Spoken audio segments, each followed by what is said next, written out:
Hello everyone, my name is Spencer, most of you know me as Odyssey, and this is my new channel I'm starting up called Game Exploration, where we dive deeper into gaming than most people ever thought possible. And I know with the emergence of channels like The Game Theorists and countless others, but I assure you I can prove myself to be a worthy gaming channel. Now let's begin with today's topic of League of Legends lore. Well, I will show you where all the lore and ideas for character designs come from and where locations are compared to societies today, which I hope some of you can find interesting.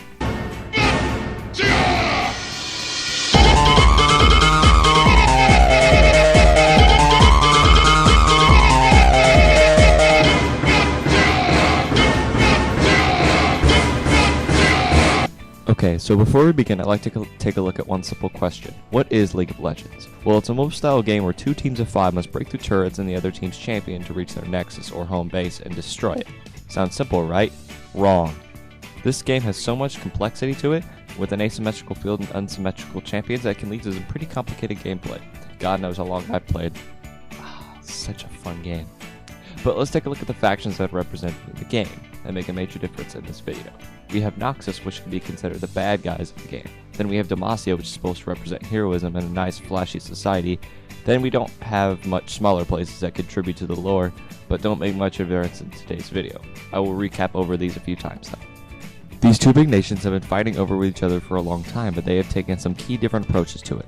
Noxus believes that they expand their country around to the smaller towns and cities around it that they will win because of the land advantage. Demacia fortifies itself and protects the neighboring cities around it, but they do have some offensive traits. Then just before the two leaders could go in full out, something weird happened.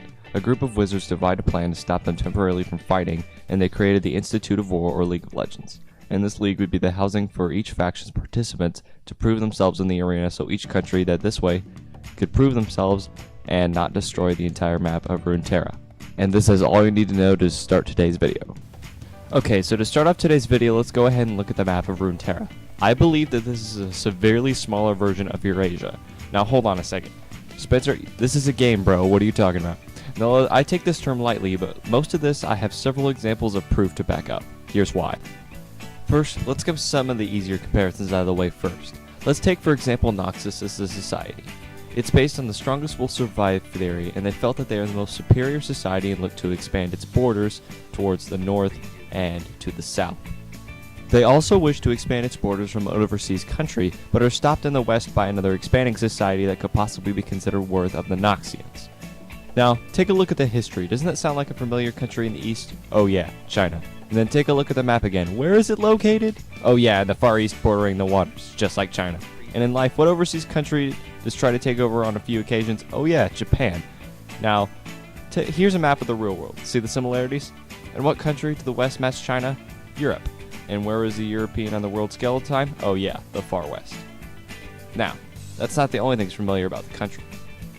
Let's take a look at China's political history during its quote-unquote dark ages. It was fragmented with people trying to achieve political power by control, and much power they actually held people-wise. And this was also fragmented city-states, which were held mostly by landlords and generals. What was happening in Noxus just before the League? Noxus was fragmented after the death of a military leader and fragmented politically, but it was indecisive between two leaders, which one challenged the other to combat and destroyed his opposition.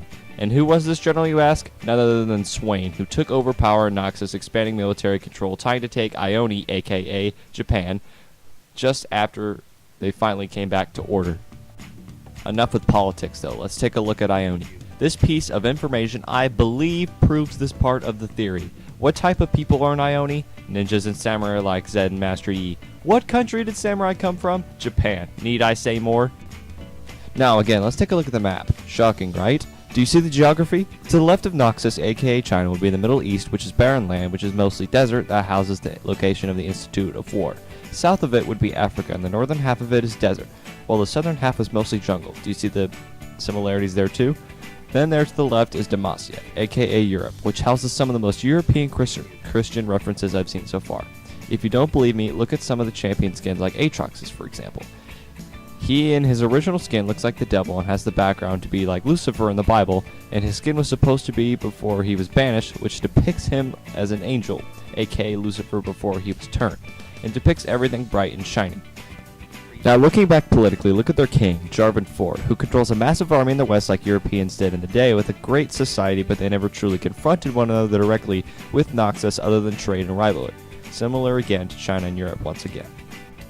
Did you all learn something today? I hope so. If this isn't proven enough so far, let's look at the soldiers that each faction's hire. China prefers a more individualistic kind of soldier that's more of an assassin that can handle his own more than focus of the emphasis on a unit, i.e. this references Katarina and Talon. Looking at Demacian units, they all focus on working together as a group and as a country, obviously shown by Garen saying stuff like, "We fight as one," or almost all of them screaming Demacian when they charge next into battle. Now again, how many Demacian assassins do you see? Next to none. Do you see what I mean? This clearly shows how Europe was acting during the battles.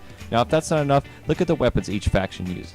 Noxus uses more precise, accurate weapons like Talon's blades or Katarina's small knives, clearly like precision focus in China.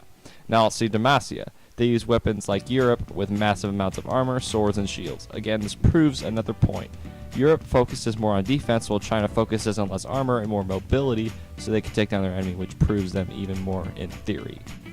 Thank you all so much for listening. I hope I brought culture into gaming for all of you, and I hope this theory shows what I can pull off for this channel and what I can do for any game.